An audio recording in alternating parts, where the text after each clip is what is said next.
pessoal, bem-vindos a mais um episódio do Sangue, História e Foto, seu podcast sobre fotografia. E hoje eu estou com dois convidados muito especiais aqui. O André, fala aí, André. E aí, galera, tudo bem? E o Orlando, beleza, Orlando? Beleza, tranquilidade, pessoal. Pois é, e o Orlando e o André que são lá do Queimando Filme, é isso, André? Isso aí, Queimando Filme, www.queimandofilme.com. Beleza, o Queimando Filme, que é um site voltado mais a fotografias com filme, correto? É isso aí, é um site voltado, um site que foi criado e é totalmente voltado à fotografia analógica como hobby, né? Ou seja, não é fotografia profissional, fotografia para quem gosta de fotografar por prazer com filme, os prazeres do artesanal do filme. É, mas eu acho que independente de ser com filme ou digital, tem muitas matérias interessantes lá, né? Então eu recomendo a todo mundo lá, mesmo quem não fotografe com filme, dá uma passadinha lá, visitar, porque tem muita coisa legal voltada à fotografia mesmo, independente de ser com filme ou digital, né? Tem bastante coisa e a gente tem bastante leitor que não fotografa com filme, mas que curte bastante estar por lá com a gente. É que nem eu, por exemplo, eu tenho meu site que é mais voltado para quem fotografa com DSLRs, mas volta e meia aparece ouvintes que fotografam só com celular, por exemplo. É, isso aí. Fotografia, né? É isso aí. Então tá, e hoje nós estamos aqui, nós vamos fazer o seguinte, nós selecionamos várias frases famosas, ditas por fotógrafos famosos, ou mesmo algumas frases que são anônimas, mas que têm uma certa importância, assim, que são frases muito interessantes para fotógrafos. E como que a gente vai fazer? A gente vai fazer o seguinte, vai ser essa dinâmica. Cada um de nós vai escolher uma frase e nós vamos discorrer sobre ela, nós vamos conversar a respeito dela. E eu acredito que vai ser um papo bem legal, bem descontraído, não tem muita, como é que eu posso falar? Muita frescura. É isso, vai ser sem frescura, mas não por isso menos importante. Então, fiquem com nós, escutem aí o episódio. Então, vamos ao que interessa? Vamos lá. Bora.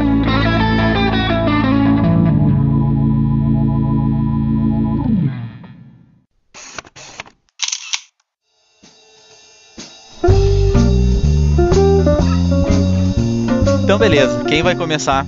Começa você, o anfitrião começa. Eu? Pô. É a regra da casa. Quem inventa, aguenta, né? É uma boa. Então eu vou começar pela nossa frase número 1 aqui, que tá número 1 na nossa lista, que é: você não captura uma fotografia, você a faz. Anselmo Adams. E por que eu escolhi essa frase? Porque eu acho bem interessante que algumas pessoas acreditam que não podem modificar nada na cena, assim, por exemplo, isso até me vem um exemplo bem claro, que é um professor de fotografia que eu tinha na universidade. Ele uma vez estava falando que ele estava na França, né, e tinha uma estátua bacana, era uma estátua bem conhecida até, agora não me recordo o nome. E ele foi fazer uma fotografia da estátua e ele viu que tinha uma rosa vermelha no chão. O que ele fez? Ele pegou essa rosa vermelha e botou na mão da estátua e fez a fotografia lá, né? E ficou demais, assim, a fotografia, mas ele contou essa história como se ele tivesse, tipo, traindo um movimento, assim, sabe? Como se tivesse... Traiu a realidade. Tipo, roubando, tivesse trapaceando, assim, sabe? Acredito que não é bem por aí, cara. Eu acho que não tem nada a ver isso, sabe? Ao menos que tu trabalhe com fotojornalismo, que tu não pode mentir, sabe? Eu acho que... Eu, pelo menos, eu me sinto livre pra modificar da forma que eu achar melhor. E até eu acho que isso é uma coisa positiva. Por quê? Porque mostra que a pessoa tem um olhar para notar uma coisa que esteja errado ou para conseguir contribuir de alguma forma positiva com a imagem, né? Eu não vejo nada de errado. O que vocês pensam sobre isso? Eu acho que eu ainda vou até além de você. Eu acho que não existe nem a fotografia mais de cunho mais realista, né? Assim, a ideia do registro mesmo, eu não acredito. Eu acho que, na verdade, acho que era esse o intuito da frase, né? Do Ansel Adams. Que a ideia, eu acho que é um pouco essa mesmo, que a fotografia ela não é o real, entendeu? Você não está capturando o real ali, você está fazendo um recorte, você está criando uma temporalidade diferenciada, você está dando uma cor diferente, porque ninguém enxerga em preto e branco, né? Na época dele, por exemplo, ninguém enxerga em preto e branco ou com aquelas cores, ou com aquele contraste. Quando você faz uma fotografia, você está isolando aquele objeto, você está tirando ele daquele universo, daquele contexto dele. Você está criando outra coisa com aquilo, né? Você está inventando uma outra coisa a partir do real, né? Não, inclusive dependendo da lente que tu usar, tu já tá pegando uma perspectiva, tu já tá projetando uma coisa bem diferente do que é a realidade ali, né? Se tu pegar uma grande angular, por exemplo, ou pegar uma tele, tu vai ter uma imagem completamente diferente. Um macro, por exemplo, né? É. Eu acho que, dando uma terceira via aí para essa conversa, ainda tem os fatores técnicos, né? Se a gente for na própria época do Ansel Adams é o cara que inventou o sistema de zonas, né? Que por muito tempo foi o melhor sistema de controle de latitude de filme. Eu uso até hoje isso mesmo para digital. Pois é, então, porra, você a partir do momento que você diz o que é claro, o que é escuro, o que é sombra, e você interfere isso, no caso do analógico, não só na hora de captar, mas também na hora de revelar e na hora de ampliar, sim, esquece, não existe foto sem manipulação, você está manipulando a qualquer momento. E no caso digital, você ainda tem os japoneses e os coreanos manipulando, porque quando o cara estipula qual vai ser o tom de verde do seu sensor e do seu processador do digital, o cara já está manipulando também. Então, assim, não existe. A foto é sempre feita, ela não é captada. Ela é captada no sentido técnico, né? Assim, usando uma questão de semântica, você pode até falar que foi captada, mas sempre existe uma influência humana ali. Aliás, aproveitando que a gente tem um antropólogo na conversa, não tem naquele papo de antropologia e de sociologia uma história de que se você está observando, você já está alterando? Na verdade, isso é na ciência como um todo, né? Tipo, a questão, por exemplo, da observação da física, né? Que você não pode medir a velocidade do elétron sem desacelerá-lo, aquelas coisas todas, né? É a da incerteza de Brock-Jurovsky lá, né? Eu não sei o nome do cara. Da incerteza, pois é, se você tá fazendo a foto, fazendo no sentido mais amplo da palavra, você já tá realmente criando algo, né? Você não tá simplesmente tirando uma foto, né? Nem que se for uma fotinha de Instagram. Tipo, isso, por exemplo, teve uma discussão grande aqui no Brasil há pouco tempo. Foi aquela foto que ganhou, acho que foi o prêmio ESSO da passagem da guarda. Sim. Então, aquela foto, por exemplo, e foi uma polêmica, assim, de cunho político, né? Porque as pessoas estavam dizendo que aquela foto tinha sido manipulada intencionalmente, porque saiu na Folha. Qual a foto? Desculpa a minha ignorância, mas eu não... É uma foto que tem a passagem da guarda, né? Ali do Planalto.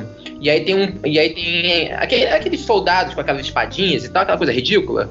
E aí aí, como ela foi tirada com matéria objetiva, aí tá a Dilma, assim, se abaixando, né? Como se eu sei que foto é. E aí parece, como o fundo chapa, parece que o guarda tá furando ela, né? Sim. Ela tá atravessando, eu já achei aqui ela. Muito boa essa. Eu acho que essa foto, ela tem vários problemas, porque...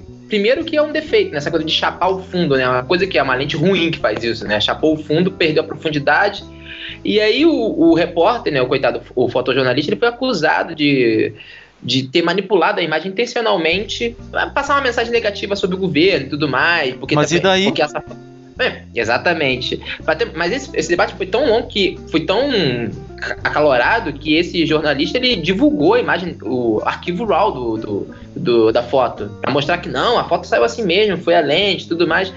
E assim, o problema todo foi o uso que o jornal fez da foto, porque a foto saiu pra falar de um editorial sobre... Porque na época a Dilma tava demitindo os ministros, quando ela fez a primeira reforma dela, e aí usaram a foto pra falar isso, entendeu? E estavam acusando a foto de não ser verdadeira e tudo mais. E qual é o problema disso? Exatamente, qual é o problema disso, né? Mesmo se ele tivesse...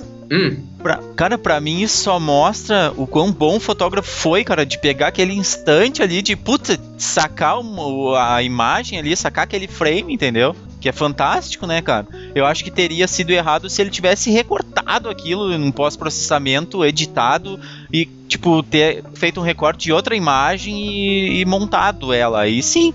Não, exatamente. Eu acho que é porque pra ter uma ideia, teve pessoas que criticaram até porque teve um crop de 2 milímetros, sabe? É uma coisa, chegou absurdo, assim.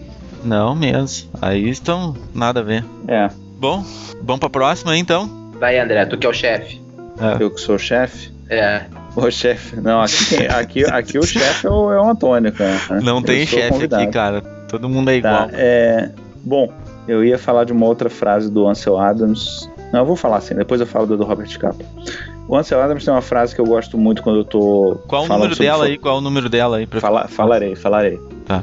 Uma frase que eu gosto muito quando eu tô ensinando fotografia analógica pra galera que tá querendo aprender como hobby, né?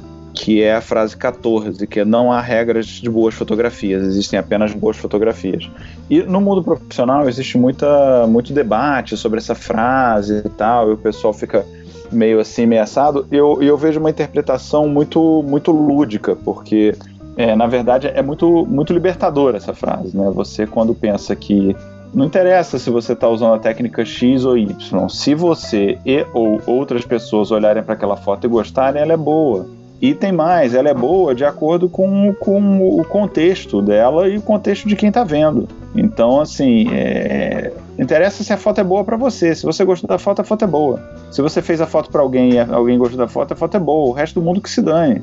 Né? Eu acho que no sentido de regras, existem regras para boa fotografia de casamento, existem regras para boa fotografia de jornal, existem regras para boa fotografia de moda, mas para boa fotografia ponto. Mas que também é bem como tu falou, isso varia conforme o tempo e onde tu tá, né, cara? Uma questão cultural também, né? Se tu pegar as fotos de 30 anos atrás, tu olha hoje, não é legal, né? Tem nada a ver mais com o estilo de... Pois é, mas até que ponto isso é bom ou ruim em fotografia, né? Porque o boa fotografia é muito relativo. Não, exatamente, isso que eu tô falando. É relativo pra pessoa que tá olhando e pro significado dela, né? Pois é. Até é interessante, eu não sei se o Orlando queria falar alguma coisa, mas eu vou já tomando a segunda posição aqui pra dar o meu parecer. Assim, ó, que inclusive esse mesmo professor que eu tinha citado lá, perguntaram pra ele, professor, o que é uma boa fotografia? Ele tinha falado assim, olha, teoricamente uma boa fotografia é que tu tem zonas escuras, zonas médias de cinza, né, e zonas claras. Teoricamente isso é uma boa fotografia. Só que eu acho que até pelo fato de tu ver como isso é confuso, cara. Porque, por exemplo, aí onde é que tu vai colocar uma foto high-key, por exemplo, que pode ser fantástica. E aí, não tem nem médio tom e nem nenhuma zona escura, sabe? É só claro. Então é muito, muito, muito difícil dizer o que é uma boa fotografia e o que é uma fotografia ruim, né? Porque não existe uma técnica, não existe uma regra pra isso, né? Depende muito. Agora posso falar? Mano, vai. Não, eu concordo assim, plenamente com vocês, até porque um dos meus fotógrafos preferidos é o Daido Moriyama, né, japonês. Assim, eu ficava brincando, porque quando eu comecei a fotografar, aí eu ficava frequentando o Flickr, né, de aquelas coisas de ficar tentando ver o que os outros faziam, né, e tal, pra ver aprender, tentar fazer coisa igual. E eu vi aquelas comunidades do Flickr que as pessoas ficam dando nota pras fotos uma das outras, ficam se julgando. Sim. Eu acho aquilo ali particularmente execrável, né, mas o problema ali era assim, às vezes as pessoas julgavam a foto por coisa do tipo, a foto não está com uma proporção adequada, o seu enquadramento não está isso ou aquilo, a luz não está isso ou aquilo, mas a foto em si, ela valia muito. Às vezes eu vi umas fotos que me tocavam particularmente e os caras destruindo a foto, sabe? Tipo, de uma escala de 1 a 10, os críticos dando 3, 4, sendo que não se importando com aquilo que a foto tava passando. Aí eu ficava brincando, pensando comigo assim, vou pegar uma foto do Daido Moriyama, entendeu? E colocar ali pra ver o que as pessoas vão falar. Porque tu pega, por exemplo, a foto, não só o Daido Moriyama, né, mas assim, a escola japonesa mesmo de fotografia, eu acho que muito do que eles fazem é isso, né? Eles tentam desafiar esses padrões de boa fotografia do ocidente, né? Até acabar com essa coisa da estética da fotografia bonita, né? Assim, tu vai pegar um livro da Moriyama, você vê aquelas com pouca exposição, contraste puxado, as fotografias bem sujas e tudo mais. E eu acho que, assim, o que eu acho que a intenção dessa frase é justamente chamar a atenção pra isso. Eu acho que o que a foto tem que valer pela capacidade que ela tem de afetar a pessoa, né? E não comunicar, dar uma aula de exposição sobre fotografia, sobre luz e tudo mais, né? Não, e eu acho que essa frase já diz bem assim, ó, não há regras de boas fotografias, porque não tem como dizer o que é uma boa composição, por exemplo, entendeu? Exatamente. Agora, mas assim, por outro lado também, eu já vi muita gente, assim, é aquela coisa assim, o Daido Moriyama, ele faz o que faz porque ele saca muito de fotografia, né?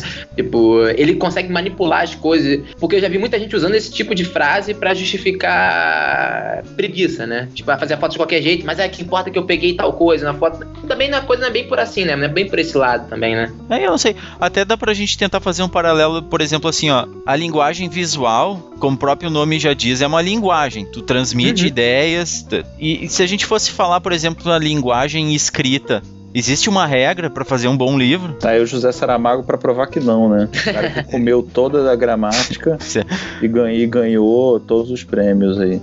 Mas o que eu quis dizer não é que existe. Eu concordo que não existe regra pra isso. Agora, também o que eu não acho é que você também pode ser de qualquer jeito, no sentido eu lembro que uma vez eu fui numa exposição aqui no Rio, o André já foi morador do Rio de Janeiro, ele sabe às vezes como que funciona um pouco o universo artístico daqui, né? Onde as pessoas bastam que as pessoas se digam, eu sou artista e ponto. Ele não tem a qualificação, eu sou um bom artista, sou um médio artista. Não, ele é artista e ponto. E aí eu fui numa exposição dessa de fotografia, que era uma exposição sobre... Eu lembro que era sobre prostitutas, né? Ali da região da Glória, aqui do Rio de Janeiro. E as fotos, assim, elas não conseguiam transmitir nada pra ninguém, justamente porque as fotos eram de qualquer jeito, sabe? Era assim, as pessoas eram meio que uns vultos e tudo mais. E aí você tinha que ler um texto gigantesco do autor das fotografias explicando o que ele queria dizer com aquilo e sei lá o que. Aí eu penso, se uma pessoa tem que escrever um texto de mais de uma página pra explicar o que ela queria fazer com a foto, porque a imagem, como você bem disse, é uma linguagem visual, não tá transmitindo, eu acho que tem um problema aí. Ela não é uma boa fotografia, independente de qualquer regra que ela usou ou não usou. Exatamente, esse que é o meu ponto. Tinha até uma das frases aqui que diz exatamente isso, que é a número 8, que eu tinha escolhido. Ela fala assim, ó, eu sempre pensei que boas fotos fossem como boas piadas. Se você tiver que explicá-las, as fotos simplesmente não são boas. Eu acho que a regra é essa mesmo, né? Tipo, você pode pegar uma fotografia, sei lá, pega qualquer fotografia do Sebastião Salgado e mostra pra uma pessoa, entendeu? A pessoa não tem que saber que o povo que foi fotografado naquela... O índio que tá aparecendo ali é o índio X que faz coisa Y. Não, ele olha pra aquela foto afeta ele de uma certa forma, né? A arte, linguagem visual, pra mim, é afeto, né? É a capacidade que ele tem de afetar você, né? Assim como uma boa música ou um bom livro, né? A gente não escuta música sem saber o que a letra diz, muitas vezes, né? E não precisa saber o que o cara tá querendo dizer com aquilo. Existe uma regra? Não existe, até porque se fosse uma receita de bolo, todo mundo ia ser mega star aí, né? Qual é o nome desse cara aí, desse coreano aí que todo mundo gosta? O Eric Kim? Não, pô, de música. De música? Não sei. Eu gosto do Eric Kim. O Eric Kim escreve bem, escreve melhor do que fotografa. Ele tem umas fotos legais, cara. Ele é um cara legal, eu gosto dele, mas as fotografias dele são mais ou menos. Mas tudo bem, eu também, como fotógrafo, eu sou um ótimo blogueiro. Já falo isso logo na minha bio do blog, eu falo isso. Como fotógrafo, eu sou um ótimo blogueiro. Mas eu não sei quem é o cara que você tá falando, não. É aquele Nossa, que... fez maior sucesso aí, um músico aí, um coreano. Yo-Yo Ma? Nem sei quem é esse, cara. Você deve ser coisa de paulistano. Você não tá falando desse cara aí que virou um hit no YouTube? Isso mesmo. Tá. Não sei, ainda bem que eu não sei. Tá. Pois é, também. Pula essa parte. Não, mas alguém sabe o que ele tá falando na música? Não. Então, e todo mundo olha, cara. O que importa é isso. Acho que é aquela coisa assim, o exemplo é idiota, mas a mensagem é boa, né? Tipo, a ideia, eu acho que assim, aí pega a música desse cara, ninguém entende o que a música diz, mas, pô, toca, as pessoas começam a dançar, entendeu? Eu acho que a fotografia tem que ser mais ou menos isso. A pessoa não tem que entender exatamente o que o fotógrafo queria passar com aquilo, mas se aquilo causa um efeito na pessoa, tá valendo, né? É o Gangnam Style, alguma coisa assim. Gangnam Style. Cara, falar uma coisa pra vocês, vocês acreditam que eu nunca escutei essa música, velho? Sorte sua. Ô, Antônio, eu acabei de descobrir que a sua lista não tem 30 frases, tem 29. A 21 é uma tradução diferente da primeira. Ah, é? Olha só, aliás, eu gosto mais. Você não tira uma foto, você cria uma foto. Bom, ficar devendo uma frase aí. Ficar devendo uma frase pros leitores, né? A gente faz uma frase aqui. Isso, a gente inventa uma junto. A gente inventa uma frase. Então tá, Orlando, tua vez agora então, meu. A frase que eu queria botar pra jogo, né, é uma frase do Sebastião Salgado, frase número 13. Minhas fotografias são um vetor entre o que acontece no mundo e as pessoas que não têm como presenciar o que acontece. Espero que a pessoa que entrar numa exposição minha não saia a mesma. Eu acho que essa frase dele tem vários caminhos, né? Tem desde uma citação, por exemplo, do Cartier-Bresson, daquele que talvez seja o conceito mais, digamos assim, mais prostituído da fotografia, né? Que é o conceito estante decisivo. Porque o que ele está querendo mostrar é que, por exemplo, a foto para ele é uma espécie de zona de contato, né? Ele quer criar uma interseção entre uma realidade alheia àquele que observa a fotografia dele e a própria fotografia em si, né? Tipo, o Sebastião Salgado tem uma coisa uma relação quase religiosa com as fotos dele, pra assim dizer, até coisa que ficou muito exposta nesses últimos trabalhos dele. E ele também tem essa coisa meio ativista da fotografia, né? Da fotografia que causa um efeito e transforma a pessoa. Se você pegar o trabalho do Sebastião Salgado, os trabalhos mais de denúncia dele e tudo mais, eu acho que a ideia que está por trás disso é justamente isso, você usar a fotografia, usar uma imagem, uma linguagem visual para causar um efeito maior no mundo, né? E não é só um efeito nas pessoas, mas um efeito na própria sociedade. Era isso que eu mais ou menos queria falar dessa frase. André? Eu tô meio pasmo aqui com a poesia da fala do Orlando aqui. O cara tem doutorado, né? Você tem que respeitar. Pois é, né? Mesmo que a gente discorde, a gente fica quieto. Pois é. Cara, não, na verdade eu tava lendo porque realmente como a frase é grande, tem muitas interpretações. Eu não tinha, por exemplo, reparado na questão do instante decisivo, mas ela tem. Mas realmente essa coisa do Sebastião Salgado de querer levar, né, o momento para quem não estava presente, isso é uma coisa que eu comecei a pensar, poxa, isso tem a ver com street photography, isso também tem a ver com fotojornalismo. Eu comecei a perceber que isso tem a ver com qualquer fotografia. Até uma fotografia de estúdio, pousada, o cara que está fotografando está querendo levar isso para fora do estúdio. Então essa frase ela é meio mágica nesse sentido de que ela apesar dela estar retratada na realidade do Sebastião, ela retrata, eu acho que a vontade de todo fotógrafo, né, de criar um vetor entre o que está sendo fotografado e o mundo lá fora, seja lá fora do estúdio, seja lá fora da floresta, seja lá fora da Serra Pelada, enfim. Eu acho que é bem interessante. Quer ver um exemplo bem simples? Pessoas que tiram foto de gatos e bebês. Cara, você está tirando aquela foto, você está querendo fazer o quê? Criar um vetor entre o gato e o bebê e as pessoas que não têm como presenciar o gato e o bebê sendo fofinho. Olha que fantástico. É exatamente isso, né? Assim, o que você sentiu naquela hora da foto. Isso, E quando você tirar a foto do gato e do bebê, fofinho, né, com o seu Instagram, você tá querendo que a pessoa também mude, que ela também olhe e se comova quando ela vê aquilo. Só muda o grau de complexidade, muda a escala da emoção, muda até a emoção despertada, mas no final das contas todo fotógrafo quer a mesma coisa, né? Eu só vou acrescentar uma coisa assim que o André falou. Esses dias eu li uma entrevista do Sebastião Salgado. Inclusive eu tava indo pra Amazônia agora, né? Aí eu peguei, tava no avião, ele falando sobre o Origens, né? E ele falando de como ele fotografava pra se comunicar com as pessoas, né? Tipo, porque ele era uma criança meio tímida e tudo mais, e a fotografia meio que surgiu, assim, surgiu já com uma viagem e tudo mais, mas surgiu com essa intenção dele, de ele não conseguir expressar para as pessoas aquilo que ele via, o que ele sentia, e por isso ele fotografava, né? Era uma tentativa de comunicação mesmo, exatamente isso que você falou, né? Quem, o Sebastião Salgado? É, ele mesmo. Eu pensei que ele tivesse começado a fotografar já meio tarde na vida dele, assim. Sim. Profissionalmente, né? Mas... Não, ele começou tarde pra dar mulher dele, na viagem. Mas ele falou por que ele se dedicou tanto à fotografia e largou o que ele fazia. Ele é formado em economia, né? Ele é doutor em economia, né? E largou pra ser fotógrafo. Bom, vou eu falar então. Eu acho assim, que essa frase tem muito a ver com o que é a essência da fotografia, ou é a essência de quem faz fotografia, que é comunicar uma ideia.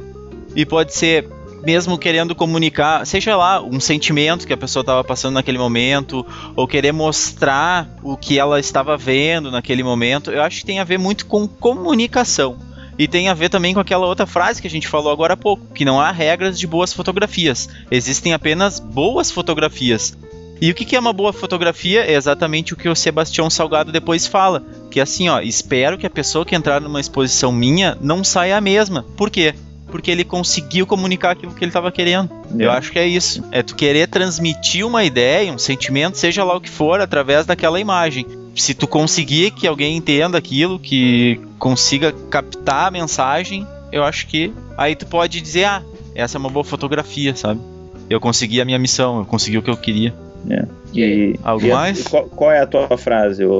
Agora tá na vez do Antônio, né? Eu? Tá na tua vez. Então tá, cara. Não tinha escolhido, né? Não, cara, escolhi. Só pensei que vocês iam falar alguma coisa que eu falei, mas... Pelo jeito eu fechei o troço. Não, mas eu ou ninguém entendeu nada que eu falei, ou... Não, eu entendi e concordei. Não, mas Antônio, só pra completar uma coisa assim, que eu tava meio calado porque eu tava passando em revista todas as frases aqui, e se a gente tá comentando frase por frase aqui, né, de cada um escolhendo a sua preferida e tudo mais, mas se a gente parar pra pensar, assim, essas frases estão falando mais ou menos a mesma coisa, né? Só que aspectos um pouco diferentes dessa mesma coisa. Que é justamente essa coisa da comunicação, da criação. Porque a gente, quando a gente produz uma... Eu tô falando com você, eu não tô capturando sons e mandando pra você. Eu tô produzindo esses sons na minha boca, eu tô inventando ele, né? Tá passando o ar aqui, eu tô fazendo essas frases e você tá escutando. E a forma como eu falo tem uma entonação, tem um certo ritmo e tudo mais. O que essas pessoas estão falando aqui, todas as frases que a gente tá lendo, estão tentando capturar essa essência, né? Estão tentando capturar o que é a fotografia para essas pessoas. E é interessante, né, pra gente ver como diversas dessas pessoas, assim, que nasceram em tempos diferentes, fotografaram de maneiras diferentes, com máquinas diferentes, estão se expressando de uma maneira diferente, uma mesma coisa, né? É que pra mim eu acho que fotografia, como é... Assim, pela minha formação, tá? Eu estudei... Bah, cara, agora eu tô... O que eu estudei? Porque na verdade eles mudaram... E bateu o remedinho, né? Tá dando aquele sonho. Não sabe o que tu estudou na vida, cara? Cara, eu estudei artes visuais, tá? Por isso que tá lerdão. A galera que faz artes visuais fica assim, meio lesada, né? Tô cansado, cara, é tarde já. Mas então, eu estudei artes visuais. E pra mim, o que seria arte visual? É tu conseguir dominar a arte de se comunicar visualmente. Isso. E assim como a gente pode se comunicar através de sons, pode ou falando, ou escutando uma música transmite sentimento. O que é uma música triste? Uma música pode sentir vontade de dançar, tem outra música que pode sentir vontade de fazer um exercício, sei lá, seja lá o que, entendeu? E eu acho que é exatamente isso, cara, é tu conseguir se comunicar bem na forma que tu optou, assim, na linguagem que tu optou, né? É isso mesmo. Cara, então vai, eu vou escolher a minha próxima aqui, tá? Que na verdade eu pensei assim, ó, você tava falando que todas as frases falam mais ou menos a mesma coisa, assim. Então acabou o podcast, pronto. Não. Eu escolhi uma que foge um pouquinho então aqui, que é a número 16. Puta, cara, tá... Pô, bom, se prepara. Eu vou falar muito essa frase, vamos embora. Não, e isso que é legal, porque eu acho que eu vou discordar de vocês, porque eu acredito que no podcast de vocês já falaram alguma coisa sobre isso, eu sei o que vocês pensam, vocês são a favor dessa frase e eu vou discordar um pouco. Ela fala assim, ó, se uma foto não está suficientemente boa, tradução tá errada. Isso aí, suficientemente boa. É porque você não se aproximou o suficiente, Robert Capa. Eu discordo disso, sabe? Eu acredito que muitas vezes tu tem que se distanciar do objeto, porque tem muito a ver com aquilo que a gente conversou lá no começo também, cara, que acho que foi o Orlando mesmo que falou, né?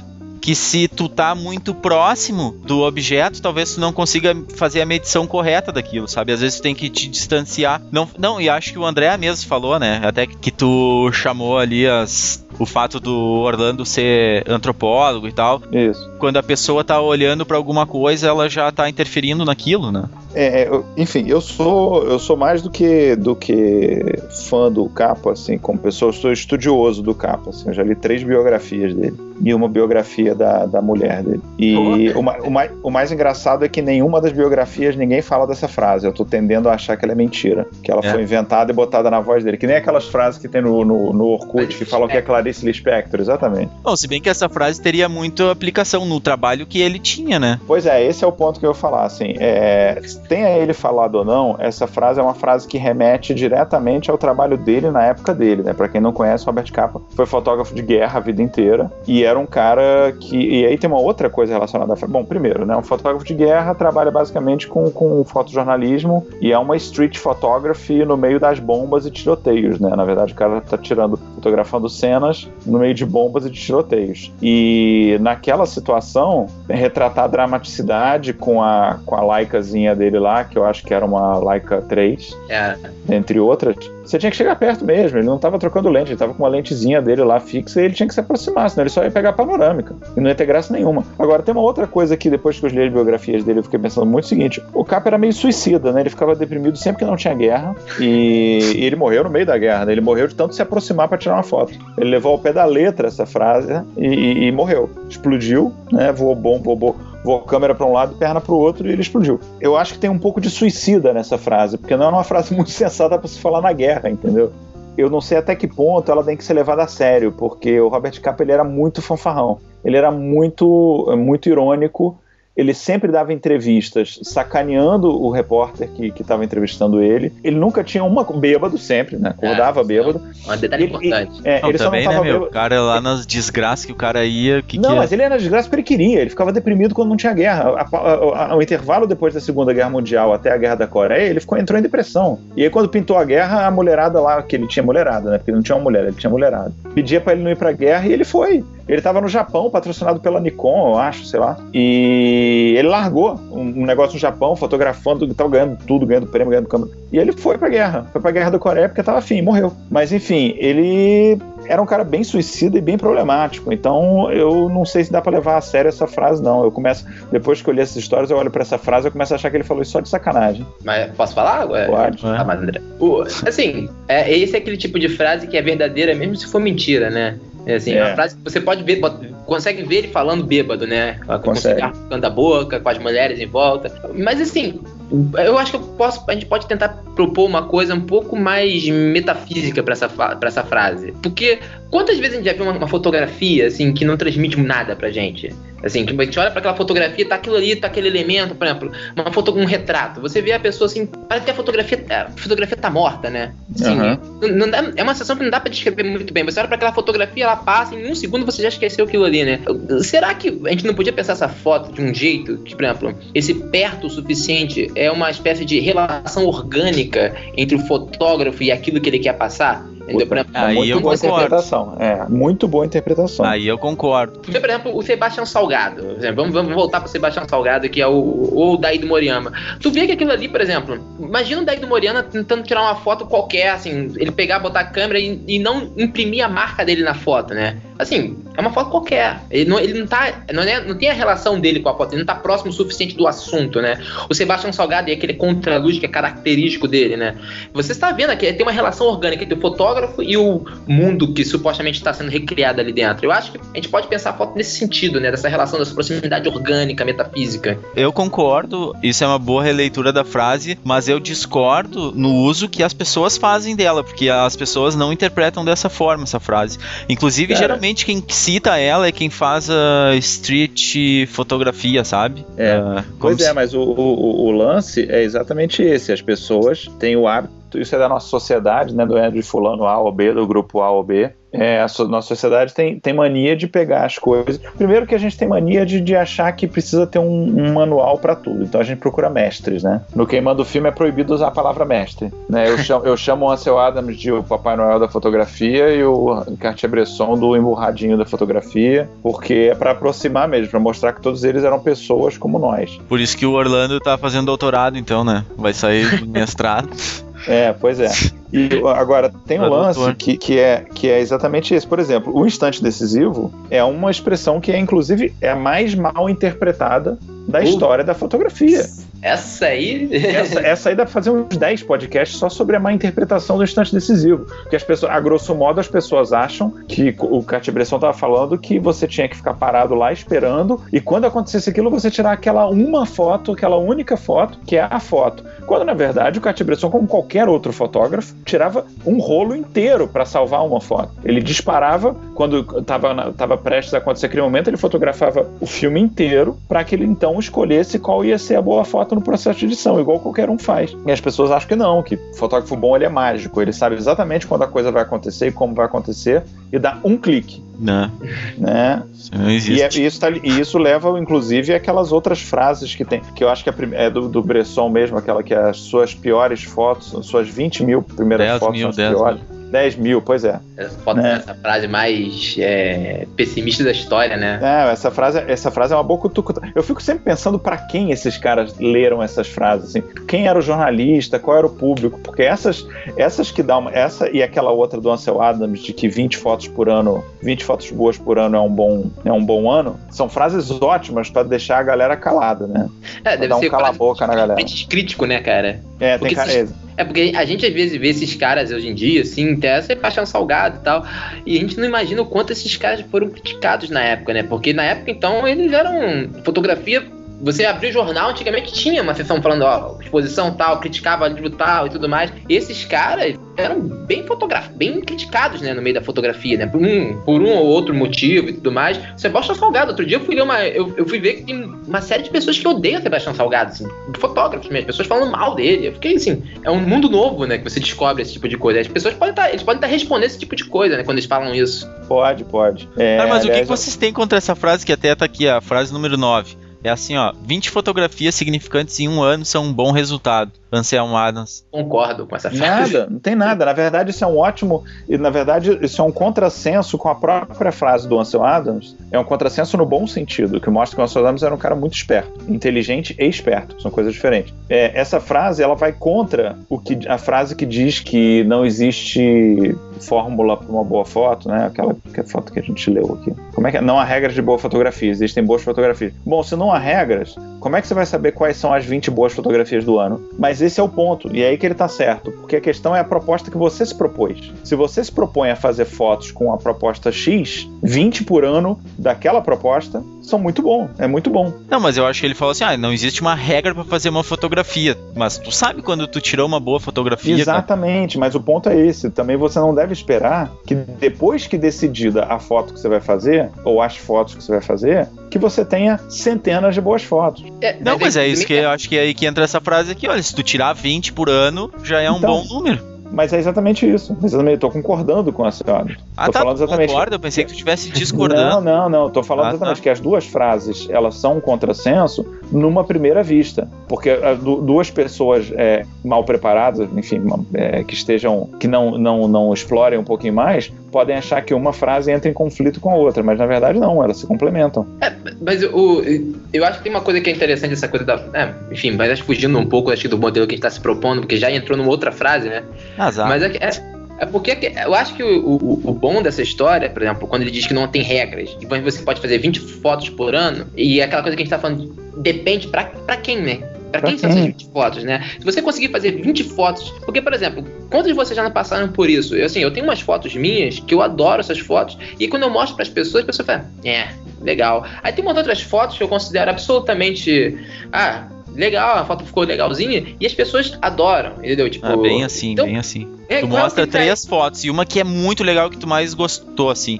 A pessoa vai escolher a outra que não tem nada a ver. É engraçado que tem um post do Queima do Filme dessa semana, que é uma tradução no post do Eric Kim, que toca exatamente nesse assunto, porque ele fala do valor que a gente acaba... No caso da fotografia comercial, o valor a confusão que pode se fazer de uma foto que foi muito difícil você tirar. Então você dá um puta valor para aquela foto, mas pro cliente ou pro público daquela foto, no caso de uma foto artística, não tem valor nenhum. O cara não tá nem aí, o cara tá cagando se você foi pra Amazônia tirar aquela foto do índio. A foto é ruim pra ele. Exatamente. E pra você a foto tem um puta valor, porque é emocionante, você fez, você quase apanhou pra tirar a foto. O cara não tá nem aí, entendeu? A foto não é boa. Mas eu acho assim, ele fala assim, 20 fotografias significantes. Eu acho que é significante pra ti, que tu goste, né, cara? Não tem nada a ver com o fato se tu vende a foto ou não, porque daí até 20 é muito pouco, né? Se trabalha com um jornal e o cara só publica 20 fotos por ano, aí pelo amor de Deus, né, meu?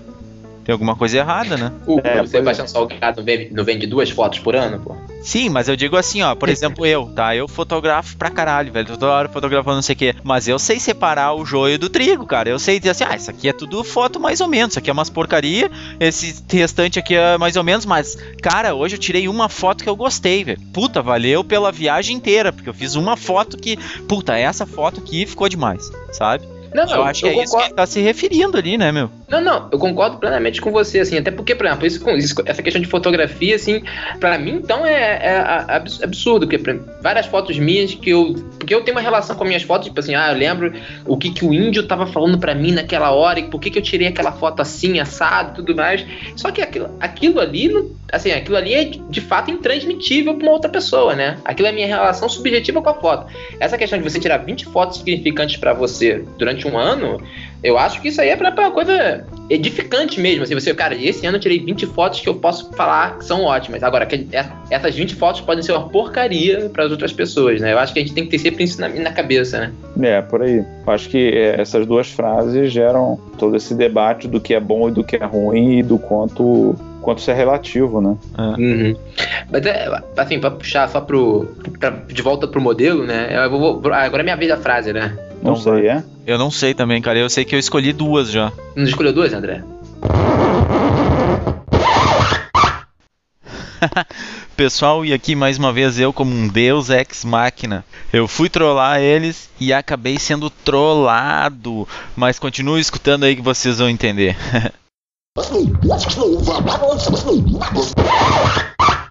Tá bom, vou falar uma frase aqui, vou demorar 10 segundos. Fotografar é viver, do Carlos Barros 26. Que frase cafona. Pronto. Pula. Você, Orlando. A mesma coisa quando eu vi. Que frase cafona. Pula. Orlando, sua vez.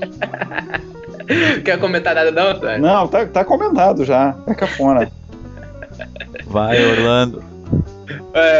A frase da Diane Arbus, né? Tipo, a frase 22. Porra, boa essa frase. Acredito sinceramente que existem coisas que ninguém veria se eu não as tivesse fotografado. Assim, você pode tomar essa frase no sentido literal do que foi a revolução, né? Dela, que é aquela questão de fotografar, de você romper com a estética, assim, com a beleza da fotografia, né? Que ela... fotografar o mundo tosco, né?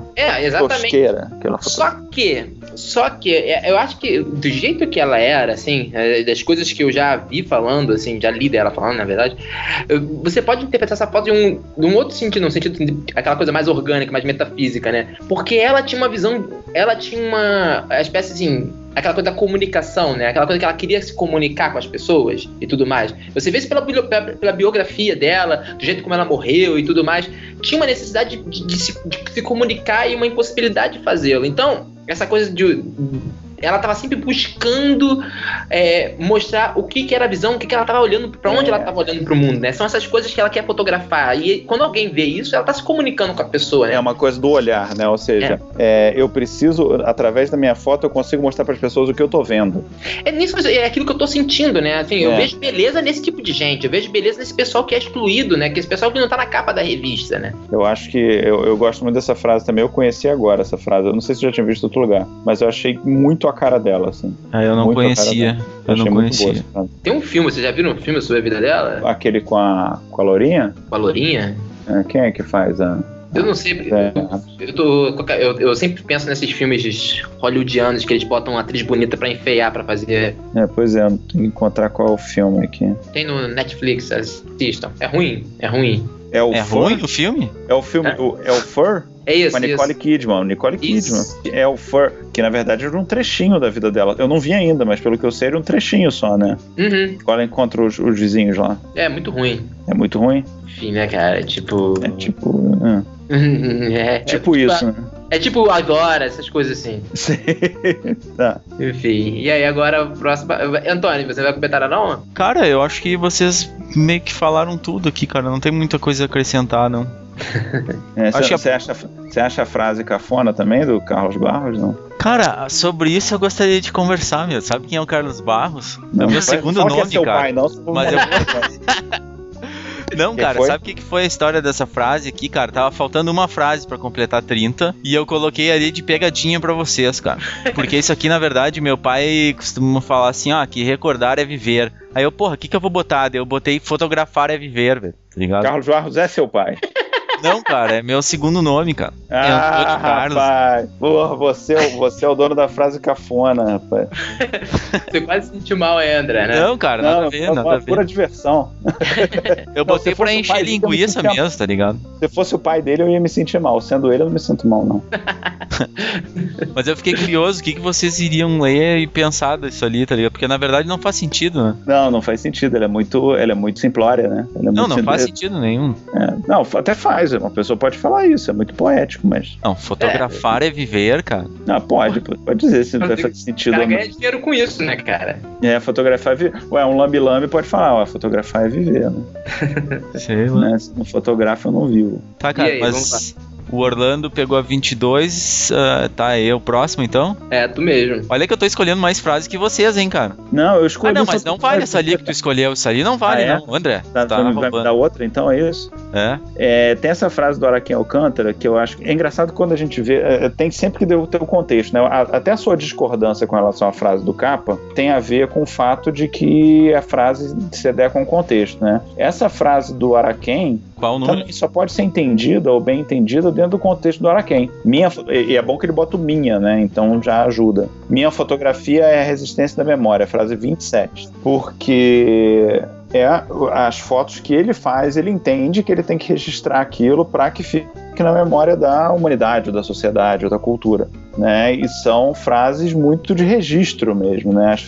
As fotos do Araquém, elas visam registrar um contexto, né? Mesmo estilo Sebastião, né? Assim, só que é o Sebastião a cores, né? É uma coisa... o Araquém também tem foto preto e branco, né? Tem a da menininha com o macaquinho e tal, tem umas legais. Mas ele tem muita coisa colorida, muita foto aérea. Não é uma coisa tão poética quanto o Sebastião. Tão orgânica com o cenário. Pois é, eu acho... Aliás, Orlando, eu tava contando aqui, tô anotando aqui, você já falou 15 vezes a palavra orgânica e 37 a frase metafísica. Pô, porque você não leu minha tese. Não tá explicado. Mas, enfim, na minha visão, o Araquém, ele tem mais uma coisa de fotojornalismo de floresta, sei lá. Quando ele tá tirando a foto sabe, tem a foto da onça, entendeu? Tem umas fotos que é muito, muito de registro mesmo. E que são fotos que eu acho que é legal porque o livro Amazônia, não sei o quê, são fotos que realmente registram. Ele tá fazendo fotografia de natureza agora também, né? Pois é, então acho que tem exatamente, é uma coisa de registro. É aquela história, né, que o pessoal sacaneia muito, né, quando você fala assim, belo registro. Né, a palavra registro é uma sacanagem, porque registro é um reducionismo da fotografia. Mas algumas fotografias eu acho que o fotógrafo se propõe a registrar mesmo, né? Eu acho que nesse caso é um registro, ele está registrando aquilo lá para que aquilo lá fique para sempre. Não é o que todo fotógrafo pensa, mas eu acho que é o que ele pensa nesses projetos. Então ele cria esse registro para que a memória resista. E é interessante até... Por coincidência, eu estava escutando uma entrevista, acho que foi a semana passada, e a entrevistada ela estava falando da importância da fotografia na família. Por quê? Porque ajuda a manter essa memória, inclusive das pessoas, cara. Se às vezes tu pega uma foto, por exemplo, tá? Imagina tu ter teu filho ali, aí tu mostra uma foto assim, ó, aqui uma foto de 20 anos atrás, por exemplo, e aí a criança pergunta, pô, quem é esse aqui? Aí tu fala, esse aqui era o primo por parte de não sei quem. Quem era esse aqui? Esse aqui era o pai da titia, não sei o que, sabe? É interessante, tipo, a importância da fotografia pra resguardar a memória da família também, assim, né? Como um tudo, né? É, muito importante. Pô, isso foi... Agora vem a coisa do... Vamos falar dos índios? Você sabia? Os índios, os Aikiwara, né? É uma coisa que eles têm uma relação profunda, assim, com a... Peraí, tem que explicar pros ouvintes que o antropólogo, o Orlando é antropólogo, isso que eu ia falar. Ele trabalha com as populações indígenas, porque antes de começar a gravar, a gente estava contando aqui pro Antônio esse trabalho do Orlando. Os Aikiwara são uma tribo com quem o Orlando trabalha, não é isso, Orlando? Exatamente. Tá.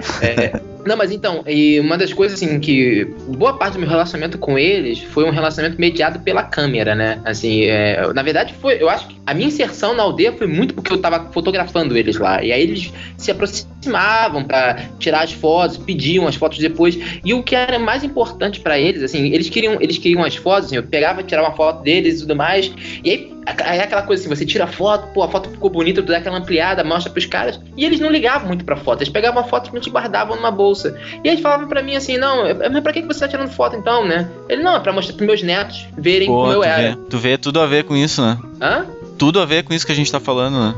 Exatamente, né? Porque a questão da foto pra eles não é pro agora. Ele vê aquela foto assim, isso aí eu não quero me ver, eu sei como eu sou, entendeu? Tipo... O importante é meu neto me ver quando eu já morrer, entendeu? Ou quando eu estiver muito, muito velhinho, não for mais parecido como eu sou agora e tudo mais. E pra eles era isso.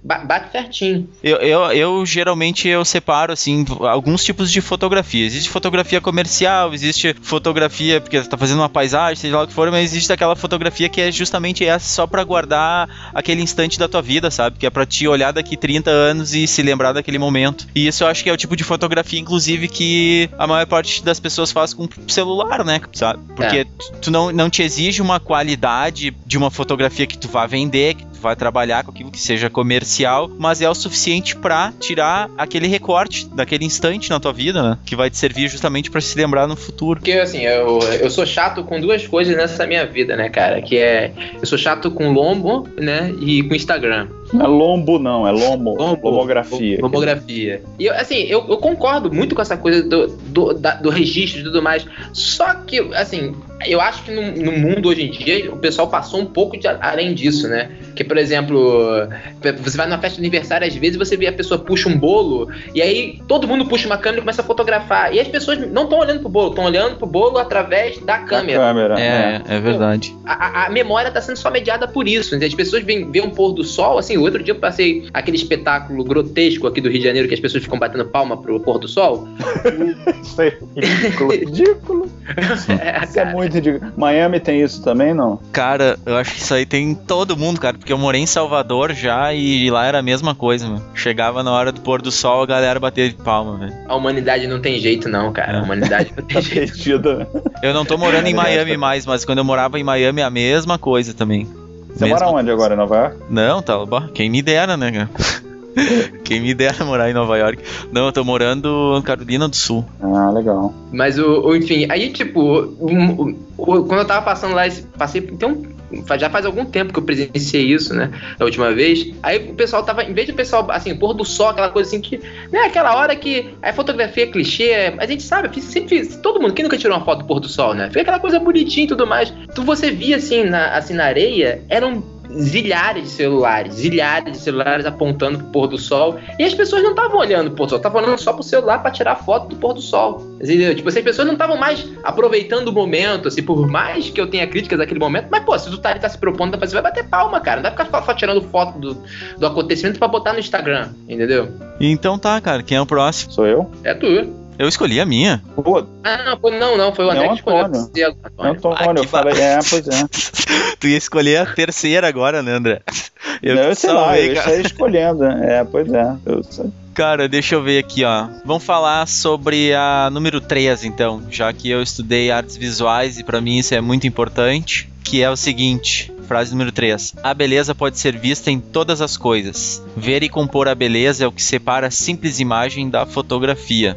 Que eu acho que isso aqui tem muito a ver com a pessoa treinar os olhos pra achar algo que seja interessante, onde tá todo mundo vendo uma coisa homogênea, assim. Onde só tem coisas desinteressantes, a pessoa tem um olhar treinado pra ir lá e achar alguma coisa que seja interessante, conseguir fazer uma imagem interessante daquilo, sabe? Inclusive eu já li algumas vezes que as pessoas falavam assim, um bom exercício, né, pra um fotógrafo é tu te trancar dentro do banheiro, por exemplo, e tentar fazer fotografias legais dentro do banheiro, ou pegar apenas um objeto, tipo, pega um garfo e tenta fazer só fotografias sobre o garfo, sabe? Só com o garfo, assim. É uma forma de tu treinar o teu olhar pra conseguir extrair alguma coisa legal daquilo. O que vocês acham? Eu concordo, até porque, por exemplo, sendo um pouco chato, por exemplo, eu vejo muito, por exemplo, foto de índio, né?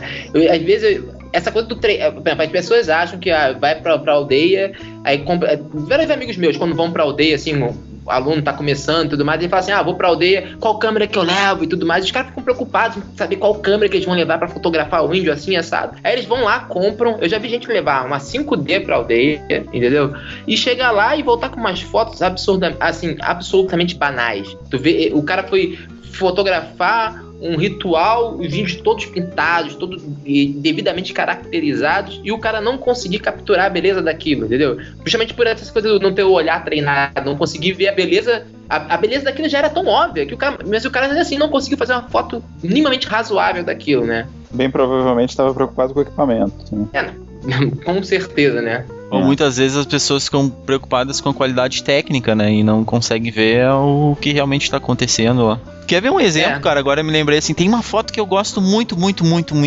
É uma foto minha que eu fiz em Nova York. A maior parte das pessoas estavam fotografando em uma direção. Quando eu olhei para minhas costas, cara, essa é a foto. E eu fotografei exatamente o oposto, que tava todo mundo fotografando, e é uma das fotos que eu mais gosto. E aí tu vê quantas pessoas, tu pode botar no Google aquele lugar. Ninguém tirou a foto que eu fiz, cara, sabe? Todo mundo vai naquela foto que é óbvia, que é do outro lado. Vocês conhecem a foto da cobertura da coroação da Rainha Elizabeth que o Henri Cartier-Bresson fez? Não conheço, não.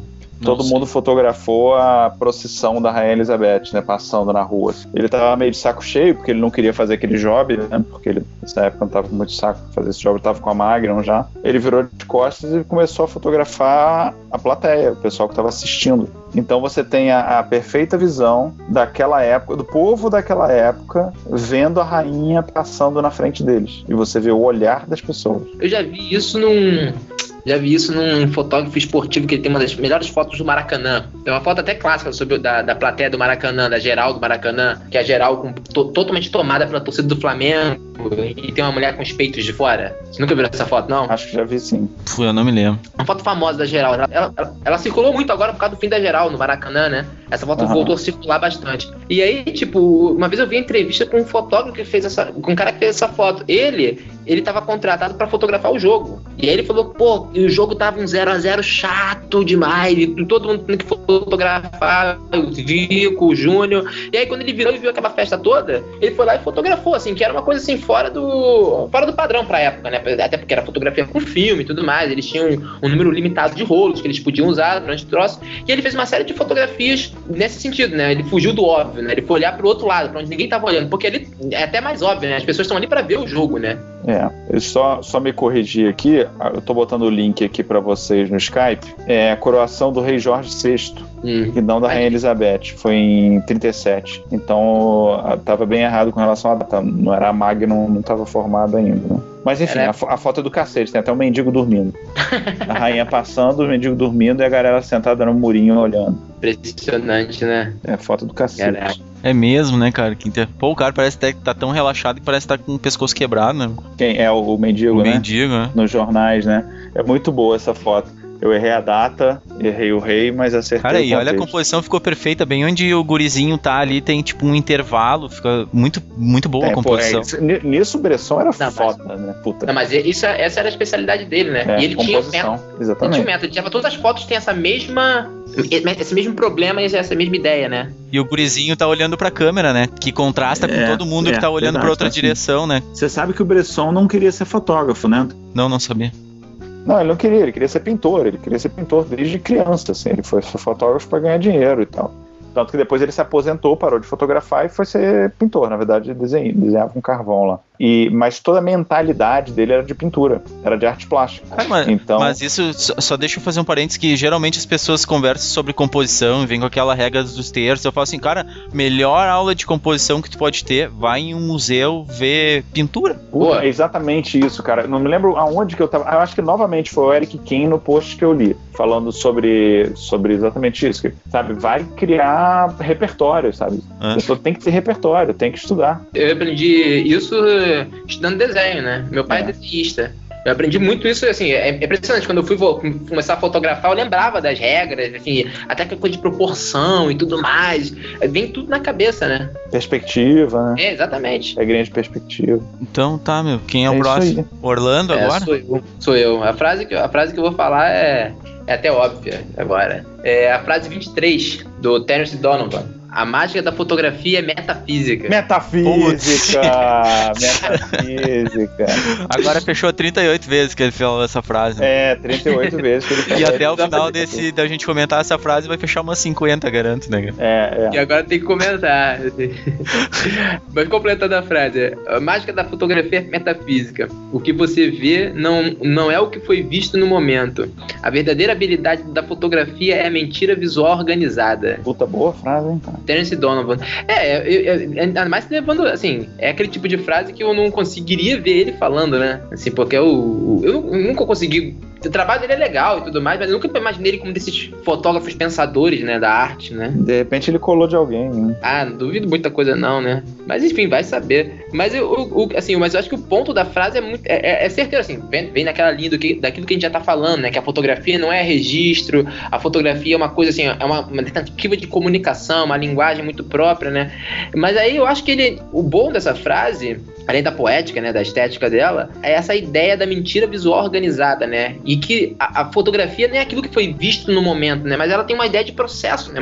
A fotografia como uma coisa processual. Assim, que antigamente era até meio óbvio, né? Assim, e é uma das... É engraçado, assim, que eu e o André, que a gente ainda fotografa muito com filme, eu um pouco menos agora, que essa coisa que a fotografia com filme virou meio que sinônimo de fotografia mais real, ou assim, mais próxima da realidade do que a fotografia digital, né? Até pela facilidade da fotografia digital poder ser manipulada e tudo mais, o que é uma grande mentira, né? Assim, cara, quem já revelou o filme sabe o quanto você tem de manipulação no processo, né? Inclusive, vocês me digam se eu tô mentindo, mas dizem que o Anselmo Adams, pra cada foto que ele tirava, ele ficava tipo umas 10 horas editando ela. Olha, não duvido. Ou mais. Sim. Né? Ou mais. Ele era bem maníaco. Tem muita história do Ansel Adams. Tem a parceria dele com a Polaroid, que só isso aí dá muito papo. Eu não sabia disso, não. Que ele era parceiro da Polaroid ou que ele passava 10 horas no estúdio? Não, 10 horas no estúdio eu não sei. O Cartier-Bresson que era o contrário, né? O Cartier-Bresson... Não revelava nada, ele não gostava. Ele dava foto pro cara, mas ele tinha um cara que era de confiança dele, né? Tem até o documentário que mostra os dois juntos, que eu sempre mostro quando eu dou os cursos de fotografia. Sempre passo o comecinho, que é muito bom. Isso também é uma coisa, assim, isso é uma coisa que daria um ótimo documentário mesmo, sobre aquelas figuras que são o lado B da história. Puta, isso é muito bom. Isso. Grandes fotógrafos, assim, a grande questão, caraca, o Pedro Martinelli falava isso, né? Tipo, que eu conheci o cara que revelava os filmes dele lá em Belém. E esse cara já revelou uns filmes meus. O cara é muito bom.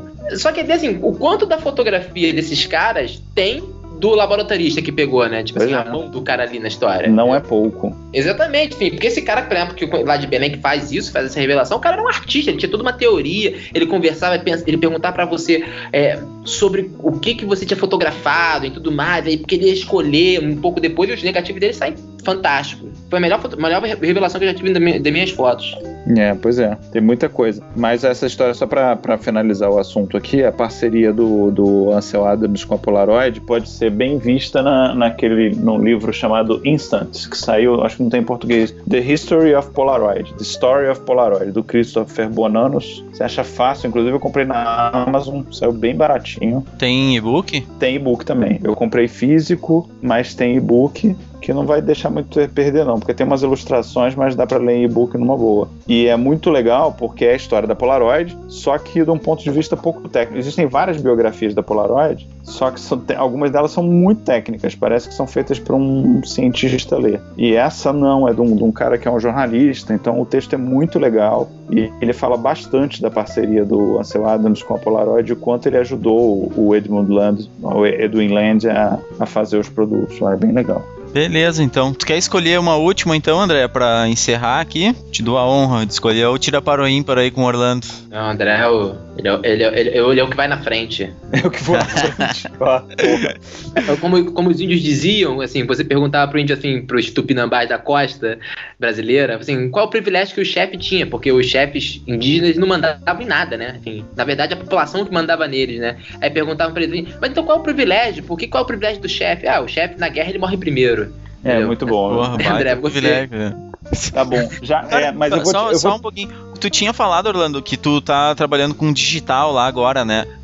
Só uma curiosidade, como que tu faz pra carregar as baterias? Cara, então, isso depende bastante, né? Por exemplo, na aldeia que eu morava, assim, a gente tinha energia, assim, dia sim, dia não, né? Aí eu aproveitava e carregava. No resto, eu contava bastante, mas já perdi muita coisa por ficar sem bateria. Tu nunca tentou... Eu sei que tem umas baterias que elas carregam com sol, assim. Tu sabe alguma coisa a respeito, não? Não, isso eu nunca vi, não. Mas assim, eu uso, assim, eu tenho 3 baterias, assim. Eu levo 3 baterias sempre, assim. Mas essa minha última viagem agora, eu passei dificuldade, assim. Eu fiquei sem bateria Fiquei umas 6 horas, assim, com coisas legais pra fotografar dentro de aldeia sem bateria, porque acabou. E porque a mesma pergunta que eu me faço pra quem sobe o Everest, por exemplo. Como é que o cara carrega as baterias, cara? Ele leva bastante, cara. Leva bastante bateria. Porra, mas haja bastante, né, meu? Vai jogando fora. Vai jogando fora, né? E com frio é problemático, porque é mais dura muito menos, né? A bateria fica horrível. Não, a bateria reduz, eu acho que talvez dependendo o quão frio tá, até por menos que a metade da carga dela. Vai muito rápido. Inclusive, é uma dica que eu dei lá, que tem um episódio que é um duplo até, de tantas dicas, né? Que eu dei só pra quem tá viajando, né, cara? Que é fotógrafo em viagem, assim. E uma delas eu falei, pra quando a pessoa vai pra lugares frios, neve, por exemplo, né? deixar as baterias sempre no bolso, porque daí ela fica aquecida em função do calor do corpo, porque senão vai rapidinho mesmo. Mas vem cá, eu tenho uma pergunta pra você aí, no seu episódio sobre fotografia de viagem. Você ensinou as pessoas a fazer uma proteção com folha de bananeira pra sua câmera? Puta, isso... Não, cara, não ensinei, mas eu sei que tu tá ligado. Eu escutei o episódio lá que tu conversou, mas pode contar aí essa história se tu quiser. Como é que foi? Não. Conta aí, a galera vai gostar. Não, é só eu não sei fazer isso, foram os índios que fizeram pra mim, que tava chovendo, eu tava com a máquina no meio do mato, e os índios começaram, eles queriam que eu fotografasse, e aí, tipo, chovendo pra caramba, e chuva na Amazônia não é uma chuva qualquer, né? Não, e é aí um balde caindo na tua cabeça, né, cara? Cada minuto. A sensação é exatamente essa, um balde que continua caindo o tempo inteiro. E aí eles cortaram umas folhas de bananeira e fizeram tipo um quadradinho mesmo, que deu pra botar a câmera, só ficou a lente do lado de fora e com um visorzinho assim dava pra ver, tranquilo. Os caras são um mestre nisso, né, cara? Mas a dica é aquela dica, né, André? Tipo, sempre anda com a sua peixeira no bolso, né? Com a peixeira, né? Pra qualquer coisa, você corta uma folha e faz um... É sempre importante, né?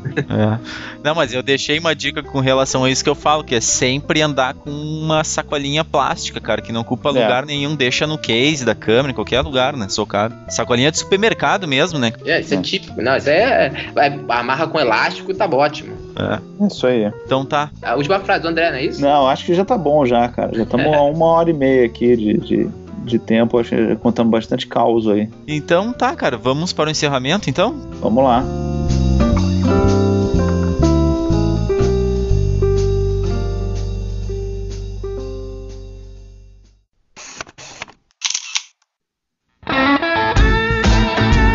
Então tá, pessoal, é isso. Espero que todos tenham gostado. Pra mim foi um prazer estar aqui conversando com vocês dois. E já fica o convite também, né, cara, pra gente gravar mais alguns episódios juntos. Vamos gravar assim. É muito, muito, muito bacana, né? Não sei, assim, acho que é importante falar o que aqui. Eu vou deixar a lista dessas 30 frases, inclusive a podre que eu fiz, né? Cafona. Podre não. Por favor, comentem lá embaixo no post, escolha a frase que vocês mais gostem e façam um comentário a respeito dela também. E eu gostaria de lembrar a todos também para entrar lá na nossa página, no Facebook, Sangue Story Foto, vocês conseguem encontrar o nosso grupo também, onde a gente posta fotos e sempre faz algum comentário ou outro a respeito delas, para entrar no nosso site também, que é o sanguessuorifoto.com. Lá vocês podem entrar em contatos e tem os links para todos os lugares, pro YouTube, onde eu coloco algumas videoaulas, pro nosso Twitter, páginas Facebook, de feed, do iTunes, etc e etc. Beleza? Eu não sei, eu acho que seria interessante vocês falarem um pouco mais agora sobre o Queimando Filme, o que vocês acham, para as pessoas visitarem o site de vocês lá também, que eu acho muito bacana. Eu acho um site legal, o Queimando Filme. Você gosta do Queimando Filme, Rô? Cara, eu não costumo ler muito não, né? Assim, eu só apareço por ali de vez em quando, faço umas piadinhas na comunidade e tudo mais. Eu sou mais um animador da galera, né? O Orlando, na verdade, é um colaborador que nunca escreveu nada pro Queimando Filme, mas ele tem o mérito de ser, por exemplo, o criador do podcast do Queimando Filme. Ah, é? Foi o Orlando o criador? Foi ele foi o cara que mais me encheu o saco pra criar e teve presente, acho que em todas as edições. Quem faz a edição? Não, quem edita é o nosso Portuga, é o nosso correspondente português, que é o Diogo Assis, que mora em Portugal. É português, mora em Portugal, e ele trabalha com áudio e vídeo, então ele faz a edição pra gente, e ele é o compositor da trilha sonora oficial, inclusive. Oh, bacana. Sabe que eu tenho muitos ouvintes de Portugal também. Ah, que legal. Tem muitas pessoas de Portugal que acessam o site. Muitas pessoas do Japão também, um abraço pra todo mundo aí do Japão. A gente tem um grupo Queimando Filme só de Portugal. Ah, é? Que legal, cara. A gente tem no Facebook dois grupos, o grupo Queimando Filme e o grupo Queimando Filme Portugal, que é pro pessoal de Portugal poder discutir coisas mais locais, né? Tipo, onde é que eu revelo o filme em Porto. Bem legal, a gente tá com um grupo grande. Respondendo a sua pergunta, o site Queimando Filme, ele tá aberto a todo mundo que curta fotografia, né? Mesmo quem só tá curioso por fotografia analógica, pode passar lá para dar uma olhada, tenho certeza que vai gostar. Além de mim escrevendo, são mais uns 20 pessoas escrevendo, e a gente tem posts diários, todo dia, de domingo a domingo, por volta entre 11 e meio-dia, tem posts sobre os mais variados temas que circundam a fotografia analógica como hobby. E sempre num tom muito descontraído, divertido, sempre pedindo a participação participação de todo mundo, sem frescura, sem preconceito, sem discriminação, sem sacanear novatos, sem sacanear curiosos, sem sacanear quem fala besteira, porque besteira todo mundo fala. Beleza, eu vou deixar o link aqui, né, de qualquer forma, pro site de vocês. Legal. Aí todo mundo pode entrar lá. Só um adendo, assim, o Queimando o Filme, né, ele não é só pra quem gosta de fotografia analógica, né? Foi aquilo que a gente falou bem no começo, né? É pra quem gosta de fotografia como um todo, né? Porque, assim, por exemplo, tem uma parte que se fala sobre livros, né?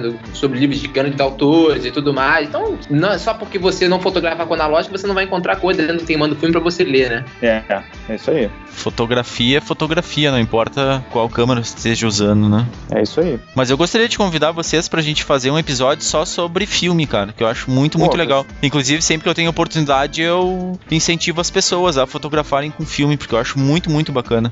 Quando eu aprendi fotografia, eu aprendi com filme.